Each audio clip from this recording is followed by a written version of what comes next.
There we go. All right, thanks, Stephen. This is the topic of the first sermon I ever preached. I was 14 years old, and we had a youth day at church, and I was selected to give the sermon, and it was the first one I ever preached. I probably hate to see that sermon today, but anyway, I was a lot thinner, and my hair was darker, and a few other things. But anyway,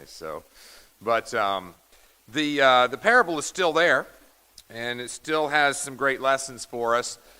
There was a thought some time ago that each parable only had one lesson to it.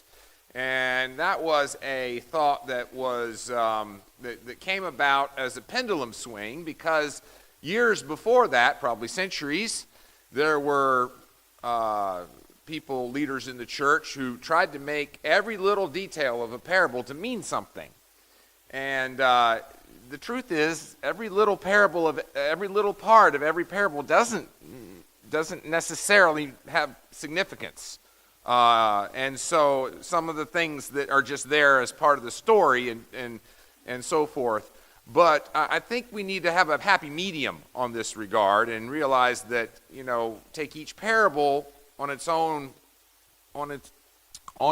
merits, and say, if there are lessons to learn, let's learn them, and if there's not, let's judge it rightly, as the Bible says. So anyway, let's go ahead and read. We are in Matthew chapter 25, and we're going to read 14 through 30.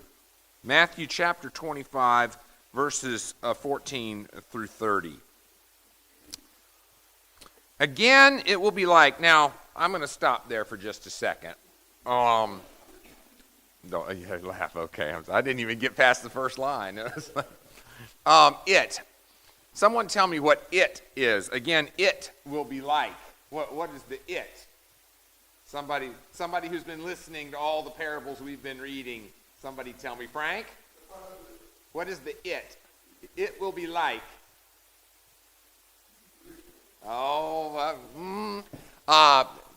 Sister Crotts?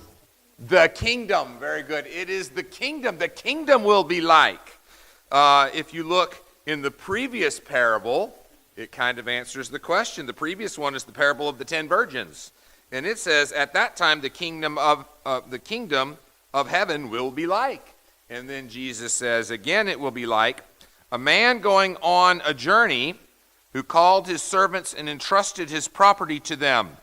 To one he gave 5 talents of money, to another 2 talents, and to another 1 talent, each according to his ability. Then he went on his journey. The man who had received the 5 talents went at once and put his money to work and gained 5 more. So also the one with the 2 talents gained 2 more. But the man who had received the 1 talent went off, dug a hole in the ground, and hid his master's money. After a long time, the master of those servants returned and settled accounts with them. The man who had returned the 5 talents brought the other 5. Master, he said, you entrusted me with 5 talents. See, I have gained 5 more. His master replied, well done, good and faithful servant. You have been faithful with a few things. I will put you in charge of many things. Come and share your master's happiness. The man with the 2 talents also came. Master, he said, you entrusted me with 2 talents. See, I have gained 2 more. The master replied, well done, good and faithful servant. You have been faithful with a few things. I will put you in charge of many things. Come and share your master's happiness. Then the man who had received the 1 talent came. Master, he said, I knew you were a hard man, harvesting where you have not sown and gathering where you have not scattered seed. So I was afraid and went out and hid your talent in the ground. See, here's what belongs to you. His master replied, you wicked, lazy servant. So you knew that I harvest where I have not sown and gather where I have not scattered seed? Well, then you should have put my money on deposit with the bankers, so that when I returned, I would have received it back with interest. Take the talent from him and give it to the one who has the 10 talents. For everyone who has will be given more, and he will have an abundance. Whoever does not have, even what he has will be taken from him. And throw that worthless servant outside into the darkness where there will be weeping and gnashing of teeth. Okay. I I want this to be a discussion class today, and I kind of have certain points that I want to pull out, but we may not hit them in any particular order. But let's just summarize real quick here. There was a master who had money, and he had a significant amount, okay?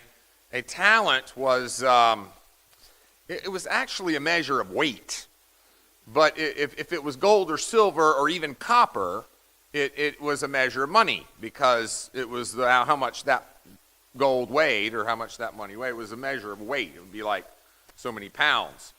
And it was a lot of money.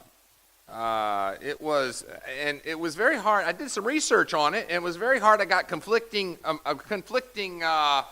numbers on this.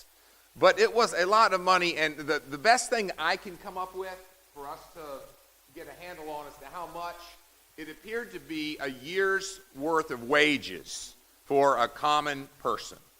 A year's worth of wages. Now, that's a lot. Now, it wasn't a rich, someone, a professional, or what we would consider, but a common worker, a year's worth of salary, which is still a lot of money at one time, and so even the one talent, people say things like, well, I'm just a one talent person. Just the one talent?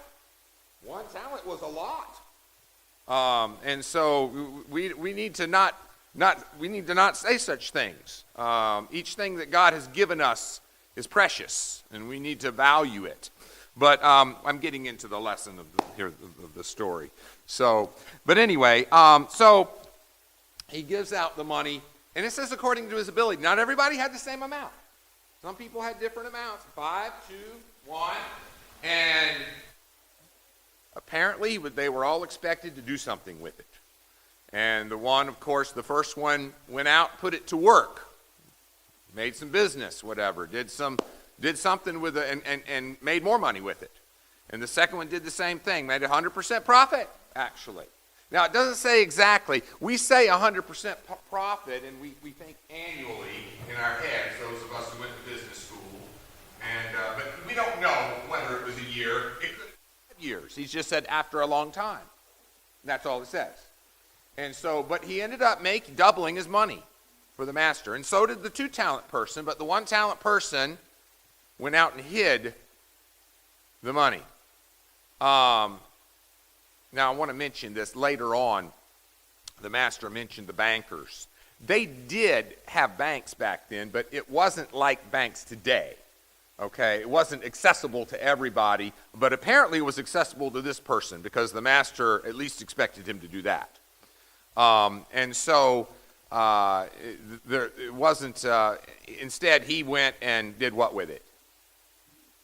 Hid it in the ground, buried it in the ground. And of course, the master came home after a long time, and then there was an accounting for it. And the one who had 5 talents produced 5 more, and the master was happy and said, "Well done, good and faithful servant." What a beautiful thing to hear. Well done, good and faithful servant.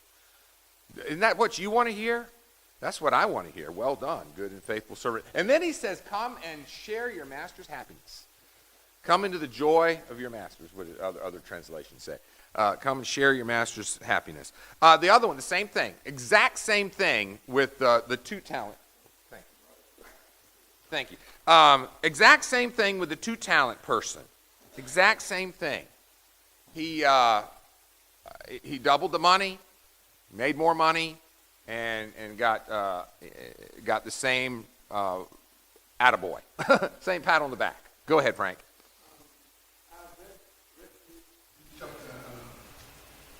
When I come to realize it, the guy with the 1 talent, he was lazy from day one. He was what? He was a lazy guy from day one. Lazy from day one, yes. Because although the master knew he was lazy, he was still entrusted with a talent. But what he failed to do, he failed to realize the purpose. He failed to realize what was expected of him, of his boss, because if he realized that his boss was an investor, and what he was into, he would do exactly what was expected of him. Those 52 and the 5 talent realized they knew what the boss expected of them, and they knew what they were supposed to do because they knew who their boss was. It's just like when you go on a job, you're supposed to know what is expected of you from your boss. Your boss wants you to come to work 10 o'clock when you're supposed to be there for 8. You know, I'm supposed to be there for 8, I'm supposed to leave at 4. You can't come at 12 and not to leave at. You're supposed to know what is expected of you from your boss. So the one is the one talent is not view his boss as a person who he recognize the purpose of his boss towards him. Frank, I would say that it is true he did not really understand the master. But I would not go as far as to say that he didn't understand what was implied for him to do with his talent. Because the master called him lazy, and not only lazy, but wicked. He said, "You wicked, lazy servant." Now, that's actually one of the points I had down here. Like I said, we could come at this in any particular order, but it wasn't just, Master didn't come to him and say, "Wait, I'm sorry, you didn't really understand what I wanted you to do." That wasn't the reply. It wasn't just an error of the miscommunication here. It wasn't, you didn't do something with this, you misunderstood me. No, that wasn't it.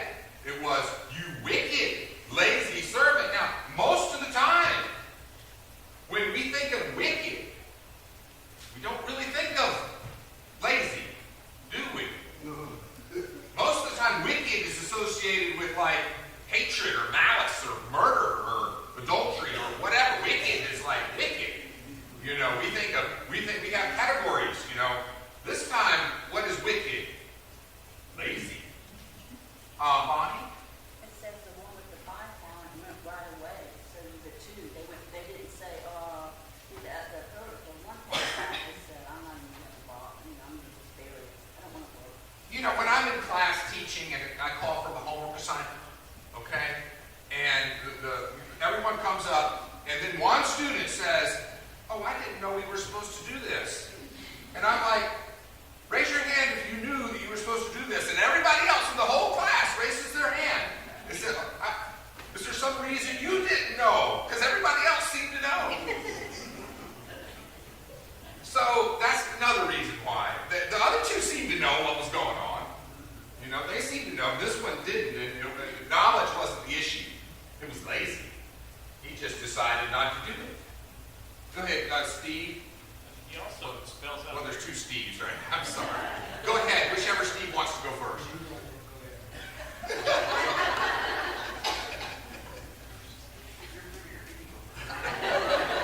The reward they're talking about was based on faithfulness, not on greatness.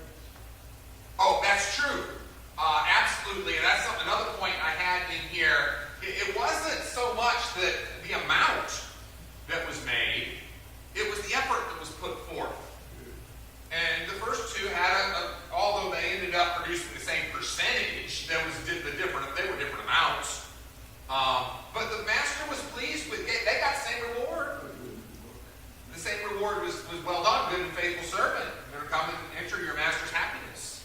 And so, yes, that wasn't the issue. And the one that was rebuked, the one that was punished, was the one that didn't do anything. Steve? Yeah, verse 24 makes it very clear he knew what the expectations were. What? I'm sorry. Say it again. Verse 24 Yes. makes it very clear he knew what the expectations were. Because he says, "Master, I knew you to be a hard man." Like, he knew what the expectations were, what he was supposed to do with that. And verse 25 explains why he didn't do it. "I was afraid." Yeah. And that was not a legitimate what? Excuse. That was not a legitimate excuse. So, yeah, excellent point there, Steve. That was it. Paul? This parable, I feel like we're all in this discussion when these people are being looked at, because we have been given talents, and we can either be that person that's not going to go out there and talk to the neighbor or help preach God's word and try to get people to come and save souls, or we can be like the one with the 5 talents. So I think that when this conversation where it really to all of us right now, today. Oh, amen, brother. Amen. Otherwise, why would we need to look at it? This is to us. And so with that in mind, let's just go ahead and go through and see who the people are, just to make it clear. I think we pretty much have an idea of what's going on here, who's who. The master, of course, man going on a journey is who? Jesus. Is Jesus. The servants, who are the servants? Who are the servants? Us, the disciples, yes. And what are the talents? Is it how much money we have? Well, you know it can be. Oh, It can be that. It can include that. But what else?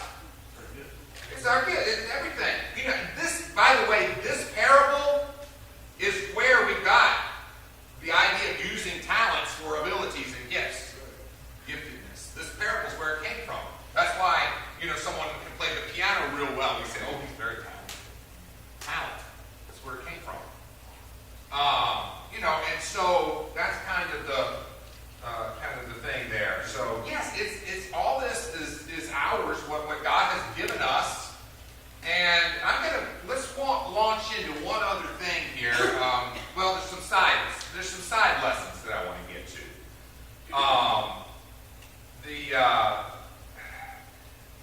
The idea that we need to be frugal is one. In other words, we need to think about how we use what God's given us. Prudent is another. And another one is, someone that I read about this said immediate gratification. How long did it take the master to get back? A long time. It wasn't immediate. It was a long time. We don't know how long exactly, but we know it was a long time. And it seems like today, the common thought pattern is, and I don't think that this is the main lesson of the parable, by the way, but I'm going to bring it out because I think it's needed. I think we need to teach our children and grandchildren and whoever else that immediate gratification is not where it's at. Immediate gratification can get you in a lot of trouble. Why should I study when I can play video games? It's more fun to play video games. I get more immediate gratification from playing video games than I do doing my homework. So I'm going to play video games because, they don't realize that doing your homework prepares you for something else down the road that will bring you some joy and fulfillment. But anyway, who had a hand? Somebody had. Was it Les? Yeah, I'm going to go the opposite side of that. I think a lot of talents that I just brought forth from your parents' teachers, they teach you stuff. Some people, like, you go to some of the desolate places, there's going to be a person of people there that don't understand, don't read the Bible. You understand what I mean? So we're coming from the talent of the one person, very afraid to lose it. I can see that. I can see him afraid. And I can also see the number of the guy that had 5 talents. So, I think a lot of this is teaching the people, teaching individuals. So, I don't know, that's sort of going to say that. Well, once again, we said, who are the servants? The servants are the disciples. Yeah. And so we need to understand that they are disciples. Did you have something? Yeah, I always look at these talents as a priority situation. Our priority is like a servant heart, or our priority is selfish.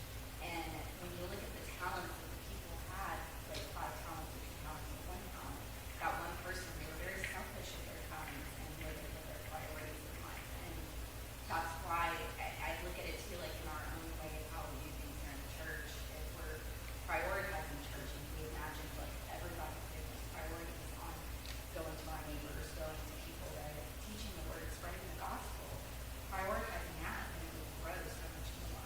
Yes, I believe so, just like Paul was saying. Yeah. So I'm trying to think where immediate gratification. Yeah, this is, sometimes it comes back later, and we just need to understand that ourselves, and we need to teach that, to have a little bit of patience in life. That if we want it all right now, we could lose it all right now if we're not careful. Okay, so now the next important point I wanted to bring out, and we've sort of touched on it a little bit, is the idea of stewardship. And that is the things that we have. We live in the United States. We live in the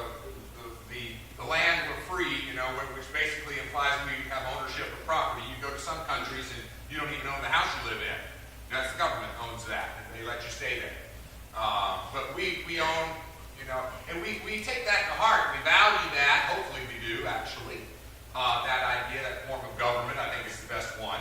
But this is not teaching capitalism, although it has a capitalistic structure here. But that's not the point. Stewardship is the idea. That what we really, spiritually speaking, we don't really own what we have. We don't own our house. We don't own our car. We don't own our money. We don't own our clothes that we're wearing.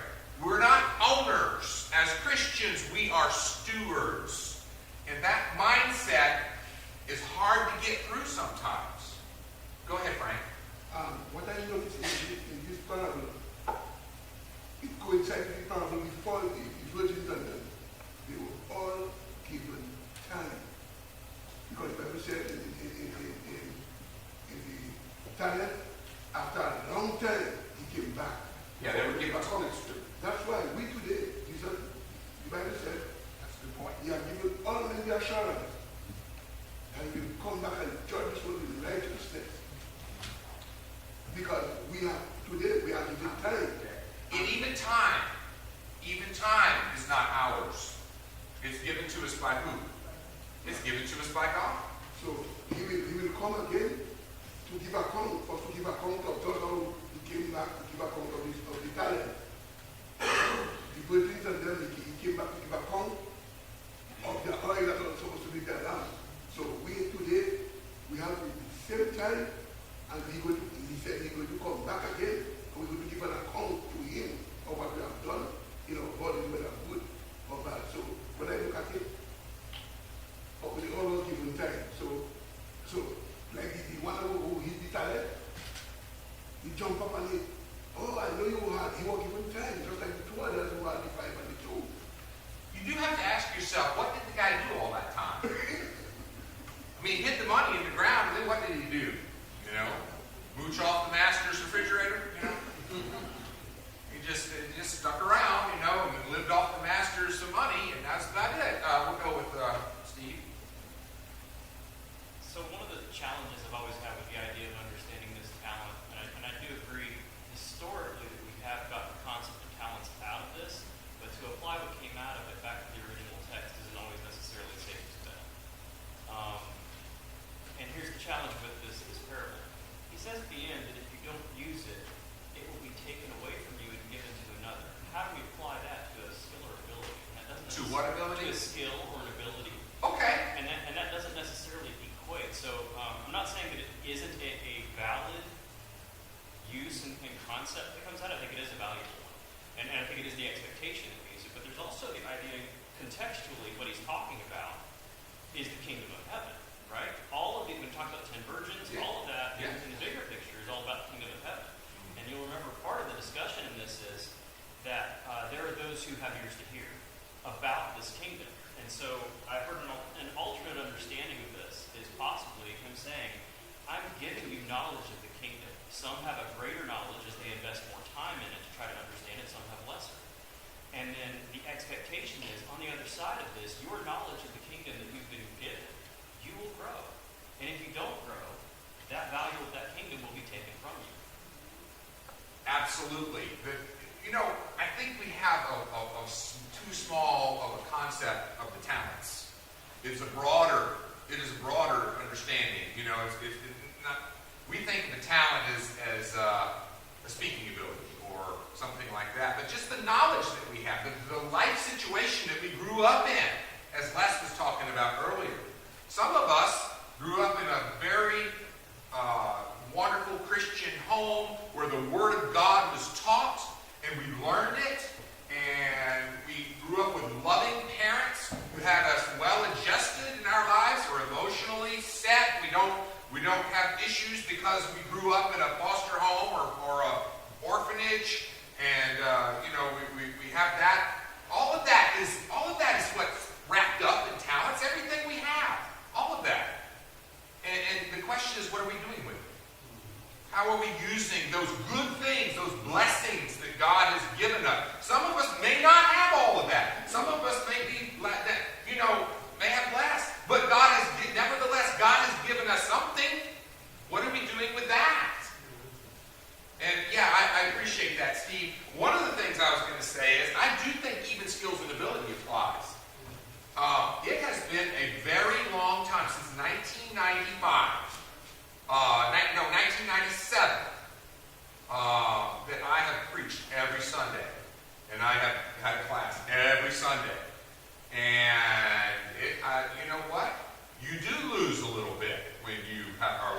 that. Now, I've preached here and there in the meanwhile, but if you don't keep up your skill at whatever it is, you don't practice it and use it, there's a degradation that takes place. And I'm not sure that's a one-for-one on what you were talking about. But I think that this parable has multiple levels of application to us.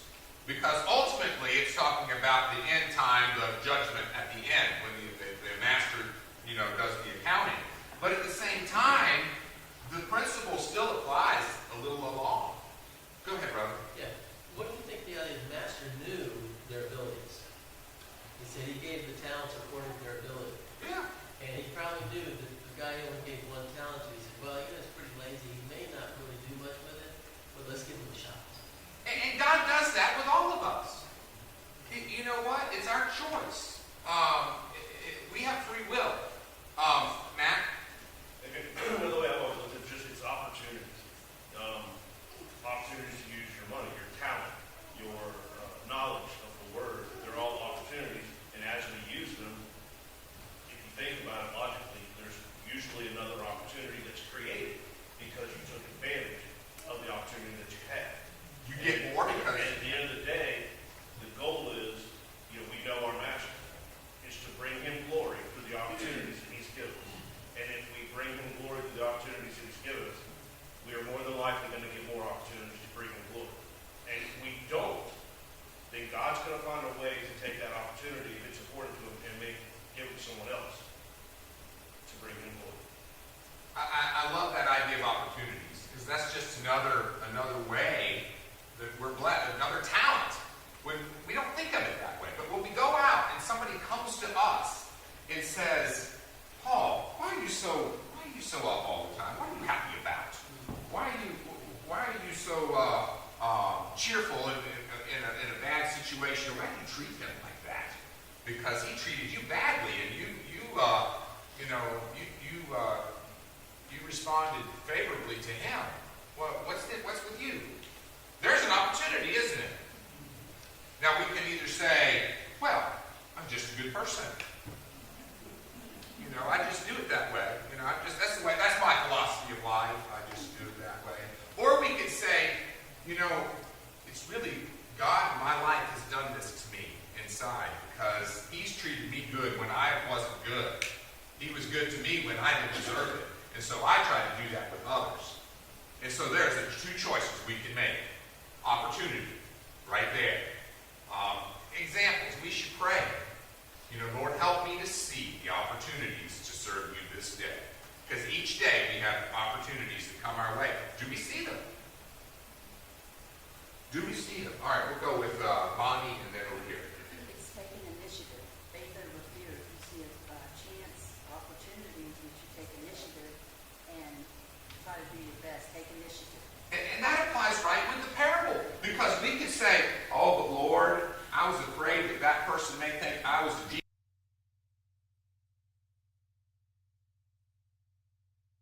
So what? Why should our fear stop us because we have God on our side? Fear was not an excuse for this person. We should not let it be an excuse for us. It just doesn't quite go ahead. These two talents we discussed as a talent must be given to ourselves, to the person, the faith, and the question is will we multiply this faith and grow in this faith,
is sometimes, you know, we talk about opportunity. Matt was speaking about opportunities. Sometimes if we're shall we say proactive, is a good word. We're proactive, we can make some opportunities. We can set things up to happen if we're proactive. You know, we can make it happen if we're, you know, it's like, oh, look, God hasn't given me any opportunities lately. Well, have you done anything to make it happen? Les? Matt made a good point. I guess my question would be, is it possible that the amount of opportunity that we see is a direct ratio to the amount of faith we have? Well, that could be. Matter of fact, I'm going to go beyond that. I'm going to say yes. Because if we don't have the faith, we're not going to see the opportunities. And if we don't see them, as far as we're concerned, they're not there. You know, as far as we're concerned, they may be all around us, but if we don't have the faith to step out and really see it's spiritual eyes, basically. We don't have the spiritual eyes, the glasses that we see through Jesus, and we see people the way Jesus sees them. We got to have that in order to do it. And so, yeah, faith will create opportunities in itself, or God will bring them to us. Go ahead. When I'm working, I'm usually coming to people's homes and meeting them one-to-one, talking about fencing to the backyards, and that allows me an opportunity to have a personal discussion with each person. And at one point or another, I can kind of feel that they seem to be a good-hearted person, which the majority are, but don't really take that step to come to church and to do things. And so it's a big opportunity for me to talk about whether it's, I'll start with plants and end up talking about high school and the education system, or politics, or economy. And at one point, it's, you know, the discussion is this world's going in the wrong direction. You know, we got to do something for our children. How do you see these things? So, you know, pitch it back and forth. And before I leave that estimate, I try to invite them to come to church where we have views that it's going to help our children and going in the right direction, because things are going in the wrong direction. Right now, the way things are going, it's a perfect opportunity to approach people and say, look, if you want to be like-minded people and say something for our children, come to church. You know, an excellent point there, Paul. Then I want to get into one more thing before we run out of time.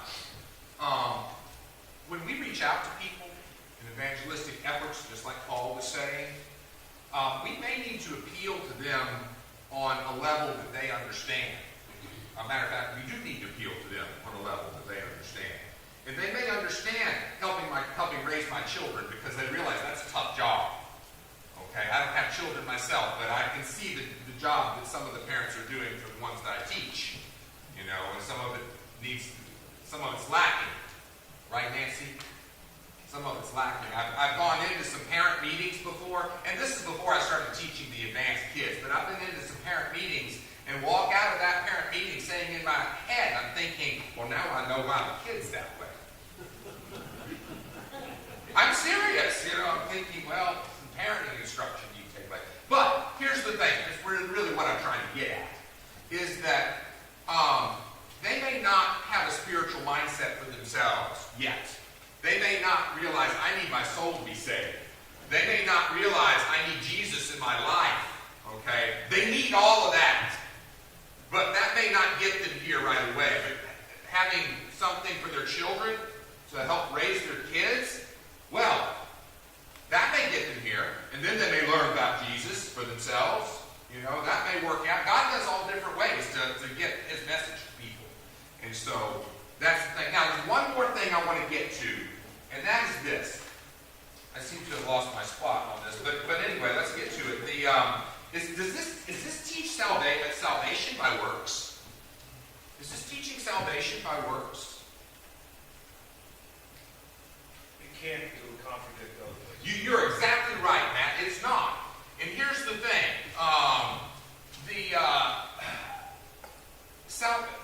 We talk about we're saved by faith, and we are.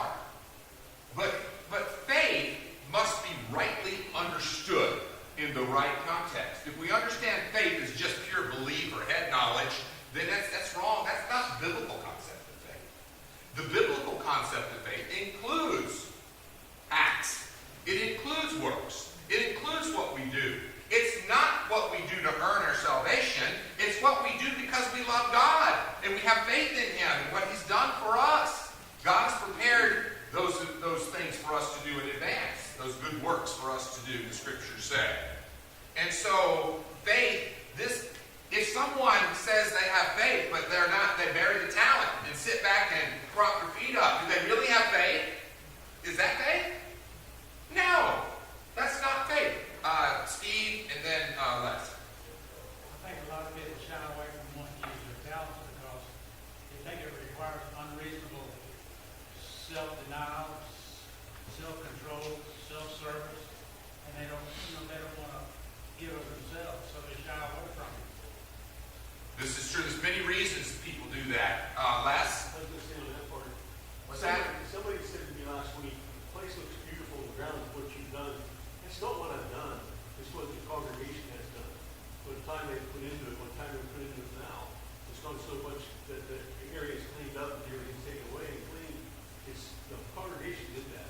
So that's the faith. That's what you're talking about. The faith works through some of the people that are doing that. Works are part of faith. They really are. Works are part of faith in the Scriptures. And that's why we can read in Romans where it says we're saved by faith.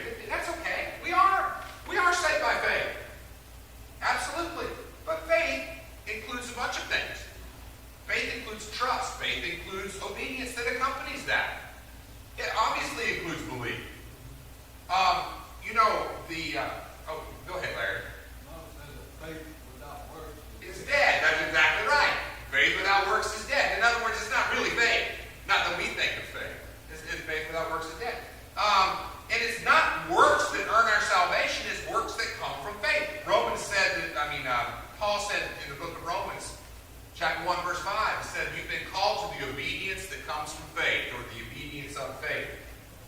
He actually mentions that. This is a biblical concept that many people don't get, but it is there. And so, if somebody may be looking at this and then being overwhelmed by it. The master was looking for effort here. He really was. What did he say to the one servant? What did he say to the one with the one talent? You should have done what? Should have at least invested it with the bankers. You could have done that. Apparently, some effort is better than nothing. He was looking for some effort. So, don't be overwhelmed. Here's what maybe would have happened if the guy had put the money with the bankers. Maybe he would have said, it's making some more money. And then maybe he would look and be encouraged by that and see another opportunity that he could do with it. And maybe they would go from there. But he didn't even do that much. There was no faith. Go ahead, Nancy. Oh, go ahead, Frank. That's why we should be, as Christians, never miss an opportunity when we get it to lead somebody to Christ. This week, I would say last week, the guy who traded me on the road, we was talking, and he was telling me, there's something about you. So I told him, I'm a Christian. So then we were going to church. I told him, said I was in church of Christ. And he was telling me how he was never satisfied. He told me he spent 40 years on Wall Street making millions a year, and he was never satisfied. So I tell him, only Jesus can satisfy. That's right. So we can exactly right. I'm just keep on talking and tell him, I would like you to join me. An opportunity, just like Matt was talking about, an opportunity. We're going to close out. Les, go ahead. Faith, by definition, requires some sort of reaction. It does. It can be